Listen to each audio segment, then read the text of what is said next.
عليا الطلاق في لكم كافيه. عليا الطلاق في الكافيه من بكره. حساب الشاي يا فندم 350 جنيه. كام؟ 350 جنيه. بس كده مش كتير. لا يا فندم دي اسعار. يعني اسعاركم كده؟ كابتن اتفضل يا باشا. السلام عليكم. ماشي يا عم. كابتن ايه يا غالي؟ انت قلت له حساب الشاي كام؟ نعم حضرتك؟ انت قلت له حساب الشاي كام؟ مش سامعك. انت نعم. قلت له حساب الشاي كام؟ علي صوتك مش سامعك. قلت له حساب الشاي كام؟ 350 جنيه بتزعق انا ليه؟ شارب قهوه وحجر هتحاسبني ازاي؟ طب انت بتزعق ليه؟ انا شارب قهوه وحجر حسابك كام؟ طب انت مشكلتك في ايه يا فندم؟ انا بشرب بقول لك كام، قول لي بقى كام وخلص. انت هتقعد تتكلم طب كتير. انت مشكلتك في ايه طيب؟ مش انا عايز اعرف القهوه والحجر كام دلوقتي؟ الاول اللي حضرتك شربتها دي؟ كام بقى ان شاء الله؟ لا ده اغلى من الشاي بكتير طبعا. ما تقول كام طيب؟ انت مش عايز تقول كام ليه؟ ما تقول كام. هقول لك يا فندم. ماشي قول لي كام بقى. انت اول ما تشرفنا هنا. يا عم انا اي مكان بقعد فيه، انا اول مره اجي هنا بقى. حسابك كام؟ انت مشكلتك في ايه طيب؟ حساب القهوه والحجر كام؟ القهوه مش عاجباك؟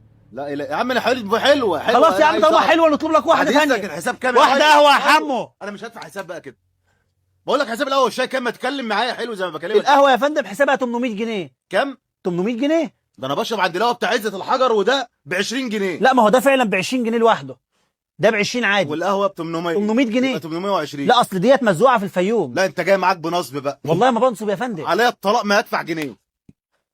ده ايه ده بقى؟ اخشع. اخشع. طب هو كريم بس على جنب كده عشان ما مديش ايدي عليك بقى، عشان ما هتقلب بجد دلوقتي معاك وهضربك. عليا الطلاق في لكم كافيه.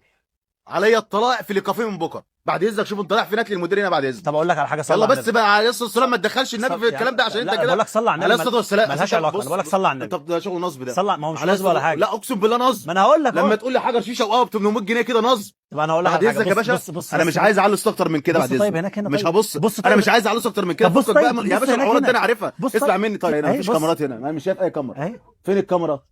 مش هقول لك اهو. مش عايزك تزعل والله. انت مالك استمرت كده ليه؟ مش عايزك عشان تزعل. انت كنت تعصبني وانا يا عم حقك عليا يا معلم. يا عم في ايه تنشيف ده 300 جنيه و400 جنيه. انت انا بشرب الحجر عند القهوه بقعد عند عزت بشرب براحتي انت بدفع معاك حق 50 طبعا. جنيه 30 جنيه. انت لو عندك مشكله ده الزعل ممكن نلغيه اصلا. كان انت كاميرا بتهزر.